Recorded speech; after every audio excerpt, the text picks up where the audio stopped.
Olá, para você que não me conhece, meu nome é Ricardo Narciso e seja bem-vindo ao nosso canal de teologia.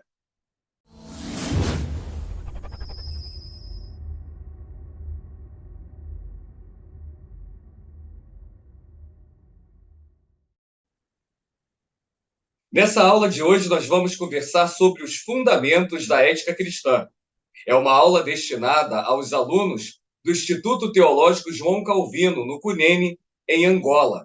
E para você, aluno do Instituto, seja bem-vindo aqui ao nosso canal, a essa aula, e nós vamos discutir um pouquinho aqui sobre ética cristã. Para essa primeira aula, eu quero conversar com você sobre os fundamentos da ética cristã. Bem, a primeira coisa que precisamos pensar é sobre tomada de decisões. Todos nós tomamos diariamente dezenas de decisões. Fazemos escolhas, optamos, resolvemos e determinamos aquilo que tem a ver com a nossa vida individual, com a vida da nossa igreja, com a vida dos nossos semelhantes. Ninguém faz isso no vácuo. Antigamente, pensava-se que era possível pronunciar-se sobre um determinado assunto de forma inteiramente objetiva, isto é, isenta de quaisquer preconcepções ou pré-convicções. Hoje, sabe-se que nem mesmo na área das chamadas ciências exatas é possível fazer pesquisa sem sermos influenciados pelo que somos, pelo que cremos, pelo que desejamos, pelo que objetivamos e pelo que vivemos. Então, as decisões que tomamos, elas são invariavelmente influenciadas pelo horizonte do próprio mundo individual e social. Ao elegermos uma determinada solução em detrimento de outra, fazemos, é claro, baseadas num padrão, num conjunto de valores do que acreditamos ser certo ou errado. E quando nós analisamos toda a nossa vida nesses pressupostos, nós chamamos isso de ética. Mas o que vem a ser a palavra ética? A ética vem do grego e significa um hábito, um costume, um rito. Com o tempo, ética passou a designar qualquer conjunto de princípios, ideais da conduta humana. As normas que devem ajustar-se às relações entre os diversos membros de uma sociedade. Então, nós podemos entender que ética é o conjunto de valores ou padrão pelo qual uma pessoa entende o que seja ser certo ou errado através da tomada das suas decisões. Alternativas éticas. Cada um de nós tem uma ética. Cada um de nós, por mais influenciado que seja pelo relativismo, pelo pluralismo dos nossos dias, tem um sistema de valores interno que consulta. Nem sempre é julgar pela incoerência das nossas decisões, mas normalmente esse sistema de valores que nós consultamos dentro de um processo para que possamos tomar as nossas escolhas. Nem sempre nós estamos conscientes dos valores que compõem esses sistemas, mas eles estão lá, influenciando decisivamente as nossas opções. Os estudiosos do assunto geralmente agrupam as alternativas éticas de acordo com o seu princípio orientador fundamental. E as principais são a humanística, a natural e a religiosa. Vamos ver rapidamente aqui as éticas humanísticas. Então, as chamadas éticas humanísticas, elas são aquelas que tomam o ser humano como a medida de todas as coisas, seguindo o conhecimento axioma do antigo pensador sofista Protágoras, né, que viveu ali entre 485 a 410 a.C. Ou seja, são éticas que favorecem escolhas ou decisões voltadas para o homem como seu valor maior. Também temos ali o hedonismo. Então, o hedonismo é uma forma de ética humanista, né? E assim nós conhecemos como, né, hedonismo. E esse sistema ensina que certo é aquilo que é agradável. A palavra hedonismo vem do grego idon, né, prazer. Como movimento filosófico teve a sua origem nos ensinos de Epicuro e nos seus discípulos, ou seja, a máxima famosa era: comamos e bebamos porque amanhã morreremos. E o epicurismo era um sistema de ética que ensinava, pelo menos assim, em linhas gerais, que para ter uma vida cheia de sentido e significado, cada indivíduo deveria buscar, acima de tudo, aquilo que lhe desse prazer ou felicidade. Os hedonistas mais radicais chegavam a ponto de dizer que era inútil tentar adivinhar o que dá prazer ao próximo. Como consequência de sua ética, os hedonistas se abstinham da vida política e pública, preferindo ficar solteiros, censurando o casamento e a família, porque eles observavam isso como obstáculos ao bem maior, que era, dentro do pressuposto deles, o prazer individual. Alguns chegavam até mesmo a defender o suicídio, visto que a morte natural era dolorosa. Como movimento filosófico, o hedonismo passou, mas certamente a sua doutrina central, ela ainda permanece em nossos dias. Somos todos hedonistas por natureza. A ética natural do homem é o hedonismo. Instintivamente, ele toma decisões e faz escolhas, tendo como princípio controlador buscar aquilo que lhe dará maior prazer e felicidade. O individualismo exacerbado e o materialismo moderno são formas atuais de hedonismo. O hedonismo não tem muitos defensores modernos, mas podemos mencionar Gustav Fechner, o fundador da psicofísica, com sua interpretação do prazer como um princípio psíquico de ação, a qual foi depois desenvolvida por Sigmund Freud, como sendo o princípio operativo do nível psicanalítico do inconsciente. Muito embora o cristianismo reconheça a legitimidade da busca do prazer e da felicidade individual, ela considera a ética hedonista essencialmente egoísta, pois coloca tais coisas como princípio maior e fundamental da existência humana. Preciso também falar com você sobre o utilitarismo. O utilitarismo, irmãos, é um outro exemplo de ética humanística. É um sistema ético que tem como valor máximo o que considera o bem maior para o maior número de pessoas. Em outras palavras, para eles, o certo é aquilo que é útil. Então, as decisões elas são julgadas não em termos das suas motivações ou princípios morais envolvidos, mas dos resultados que produzem. Então, se uma escolha produz felicidade para as pessoas, então essa escolha é correta. E os principais proponentes da ética utilitarista foram os filósofos ingleses Jeremiah Bentham e John Stuart Mill. A ética utilitarista ela pode parecer estar alinhada com o ensino cristão de buscarmos o bem das pessoas. Ela chega até mesmo a ensinar que cada indivíduo deve sacrificar o seu prazer pela coletividade, né? O que é o contrário do hedonismo, que busca o prazer pessoal. Entretanto, ela é perigosamente relativista. Quem vai determinar o que é o bem da maioria? Os nazistas dizimaram milhões de judeus em nome do bem da humanidade. Antes deles, já era popular o adágio: o fim justifica os meios.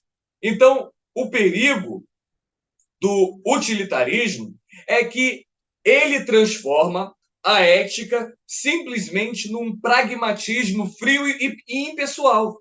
As decisões certas, elas são aquelas que possuem soluções, resultados e números.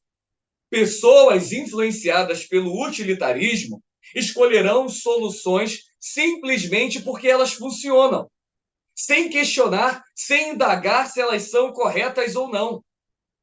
Utilitaristas enfatizam o método em detrimento do conteúdo. Eles querem saber como e não por quê. E talvez um bom exemplo moderno seja o escândalo sexual do ex-presidente americano Clinton, lá com a Mônica Lewinsky. E numa sociedade bastante marcada pelo utilitarismo, como é a sociedade americana, É compreensível que as pessoas se dividam quanto ao impeachment, né, do presidente Clinton, como assim aconteceu, visto que sua administração estava produzindo excelentes resultados financeiros para o país. Mas espera aí, e o escândalo sexual? Então, isso não era levado em conta. Então, o utilitarismo ele pode produzir isso. Precisamos também analisar o existencialismo. Ainda podemos mencionar o existencialismo como um exemplo de ética humanista, defendido em diferentes formas por pensadores como Kierkegaard, como Jasper, como Heidegger, como Sartre, como Simone de Beauvoir. O existencialismo ele é basicamente pessimista. Os existencialistas eles são céticos quanto a um futuro róseo, né? Quanto a alguma coisa boa para a humanidade. Mas eles são também relativistas, acreditando que o certo e o errado são relativos, a perspectiva do indivíduo, e que não existem valores morais ou espirituais absolutos. Então, para eles, o certo é ter uma experiência, é agir, e o errado é vegetar, é ficar inerte a uma situação. Sartre, um dos mais famosos existencialistas, ele declarou o seguinte: o mundo é um absurdo e ridículo. Tentamos nos autenticar por um ato da vontade em qualquer direção. Pessoas influenciadas pelo existencialismo tentarão viver a vida com toda a intensidade e tomarão decisões que levem a esse desiderato. Aldous Huxley, por exemplo, defendeu o uso de drogas, já que as mesmas produziam experiências acima da percepção normal. Da mesma forma, pode-se defender o homossexualismo e também o adultério. Então, o existencialismo é um sistema ético dominante em nossa sociedade moderna. A sua influência ela é percebida em todo lugar. A sociedade atual ela tende a avaliar de maneira ética ou eticamente atitudes tomadas com base na experiência individual.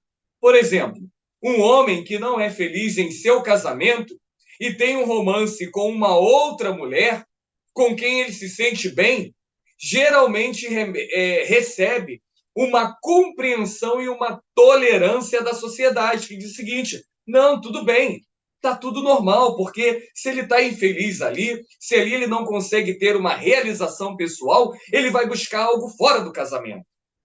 Então, esses pressupostos que nós vamos enxergar na sociedade. Mas é claro, todos vocês que estão aí no seminário, né, teológico João Calvino, à luz da palavra de Deus, compreendem muito bem que não é isso o que a palavra de Deus vai nos ensinar. Mas aqui nós estamos estudando os fundamentos da ética. E quando nós olhamos para a ética cristã, nós passamos por outros princípios éticos. E exatamente esses princípios que nós estamos estudando aqui. Existe um outro princípio ético, que é a ética naturalista. Esse nome é geralmente dado ao sistema ético que toma como base o processo e as leis da natureza. Sabe o que é certo para eles? O certo é o natural. A natureza é que vai nos dar o padrão a ser seguido. A natureza, numa primeira observação, ensina que somente os mais aptos sobrevivem.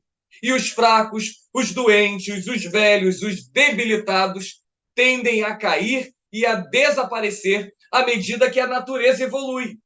Logo, tudo que contribuir para a seleção do mais forte e a sobrevivência do mais apto é certo e é bom. E tudo que dificultar é errado e mal. Por incrível que possa parecer, essa ética teve defensores, como Trasímaco, né, sofista contemporâneo de Sócrates, Maquiavel, né, e o Marquês de Sade. Modernamente, nós temos Nietzsche e alguns deterministas biológicos, como Herbert Spencer e Julian Huxley. A ética naturalista tem alguns pressupostos acerca do homem e da natureza baseados na teoria da evolução. E eles defendem alguns pressupostos, Primeiro, a natureza e o homem são produtos da evolução. Segundo, a seleção natural ela é boa e certa. Nietzsche, ele considerava como virtudes reais a severidade, o egoísmo, a agressividade, vícios seriam o amor, a humildade e a piedade. Então a gente percebe exatamente uma confusão de valores. Pode-se perceber a influência da ética naturalismo claramente na nossa sociedade moderna. A tendência de legitimar a eliminação dos menos aptos se observa nas tentativas, por exemplo, de legalizar o aborto ou da eutanásia em quaisquer circunstâncias. Os nazistas eliminavam os doentes mentais, esterilizavam os inaptos biologicamente. Sade defendia, por exemplo, a exploração dos mais fracos, principalmente as mulheres. Os nazistas defenderam o conceito da raça branca germânica como uma raça superior, dominadora, justificando assim a eliminação dos judeus e de outros grupos que eles consideravam menores. Ainda hoje encontramos a suástica nazista, né, em pichações feitas pelos neonazistas aqui no Brasil, nos muros em São Paulo, no Rio de Janeiro.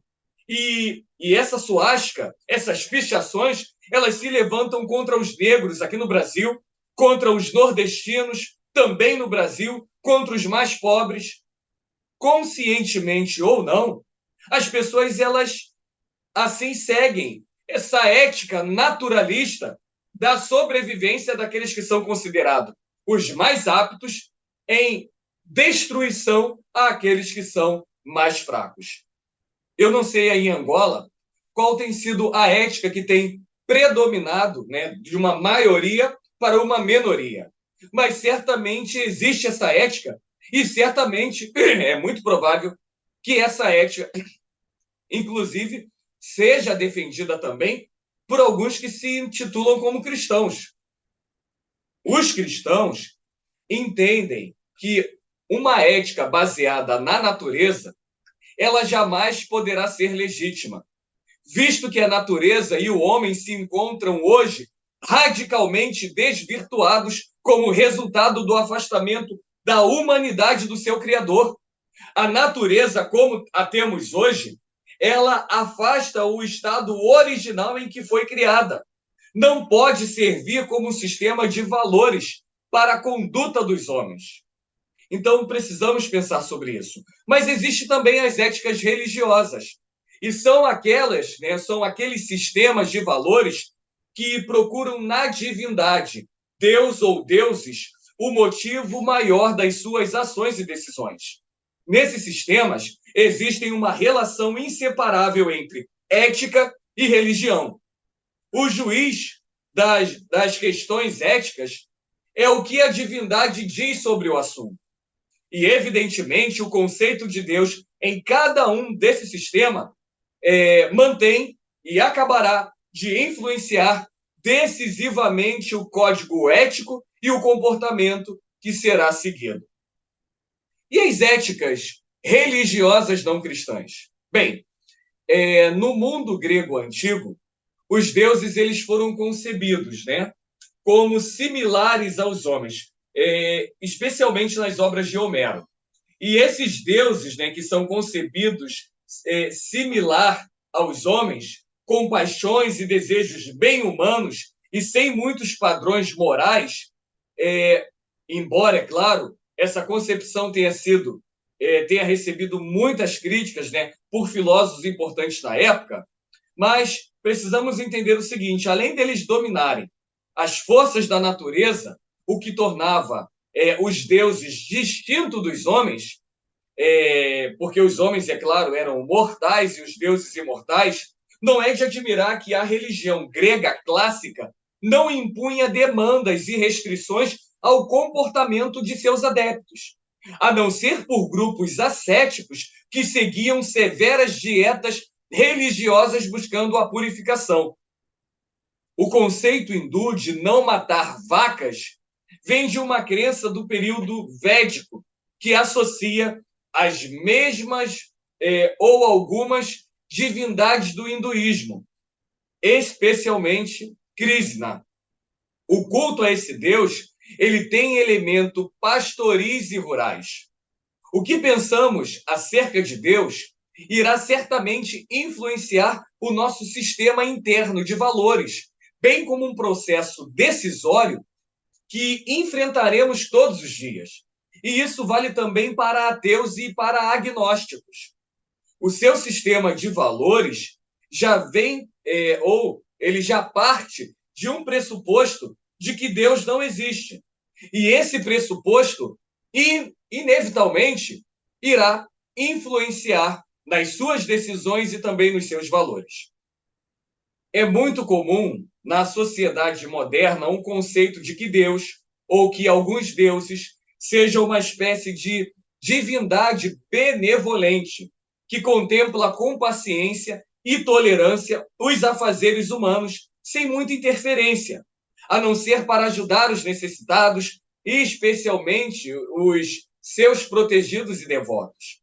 E essa concepção de Deus, ela não exige mais do que simplesmente um vago código de ética, geralmente baseado em que cada um acha certo ou errado diante de Deus. Então, todas as pessoas acabam criando esse conceito ético de que, opa, isso aqui é errado, isso aqui é certo, diante desse Deus ou diante daquele Deus.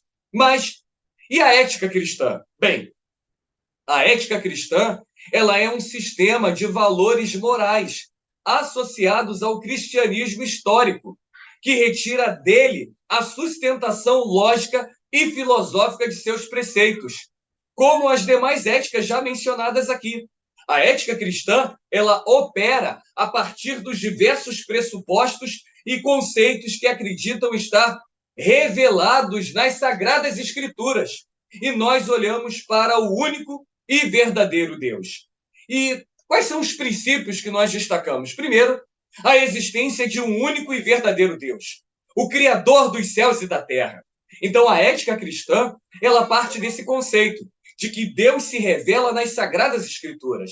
Ele é o único e verdadeiro Deus. E sendo criador do mundo e da humanidade, ele deve ser reconhecido e crido como tal. E a sua vontade deve ser respeitada e obedecida. A humanidade, ela está num estado decaído, diferente do estado a qual ela foi criada. Então, a ética cristã, ela leva em conta na sistematização, na sintetização dos deveres morais e práticos das pessoas, que as mesmas são incapazes por si próprias de reconhecer a vontade de Deus e muito menos de obedecê-la. E isso se deve ao fato de que a humanidade vive hoje um estado de afastamento de Deus, provocando inicialmente, ou melhor, provocado inicialmente pela desobediência. E essa desobediência foi a desobediência do primeiro casal lá no Éden, a saber, Adão e Eva. A ética cristã, ela não tem ilusões utópicas acerca da bondade inerente de cada pessoa ou da intuição moral positiva de cada uma para decidir por si própria o que é certo ou errado. Pelo contrário, cegada pelo pecado, a humanidade caminha sem rumo moral, cada um fazendo aquilo que parece ser certo aos seus olhos. As normas propostas pela ética cristã pressupõem a regeneração espiritual do homem e a assistência do Espírito Santo para que o mesmo venha a conduzir-se eticamente diante do Criador. Terceiro ponto que nós precisamos entender aqui. O homem não é moralmente neutro, mas ele já está inclinado a tomar decisões totalmente contrárias a Deus e ao seu próximo. E isso, é claro, acontece por causa do pecado. E esse pressuposto é uma inclinação inevitável da anterior. As pessoas no estado natural em que se encontram, elas são movidas intuitivamente, acima de tudo, pela cobiça, pelo egoísmo, e elas seguem de maneira natural e inconsciente sistemas de valores descritos conforme eu já dizia aqui, como humanísticos e naturais. Por si só, as pessoas elas são incapazes e até mesmo elas estão impossibilitadas de seguir o padrão que Deus propõe para elas. Elas fazem escolhas para si, violando diariamente os próprios princípios de condutas que a palavra de Deus vão considerar corretas. Em quarto lugar, Deus se revelou à humanidade. E essa pressuposição é fundamental para a ética cristã, pois é dessa revelação que ela tira todos os conceitos acerca do mundo, da humanidade, e especialmente aquilo que devemos considerar certo ou errado. A ética cristã reconhece que Deus se revela como Criador através da sua imagem em nós.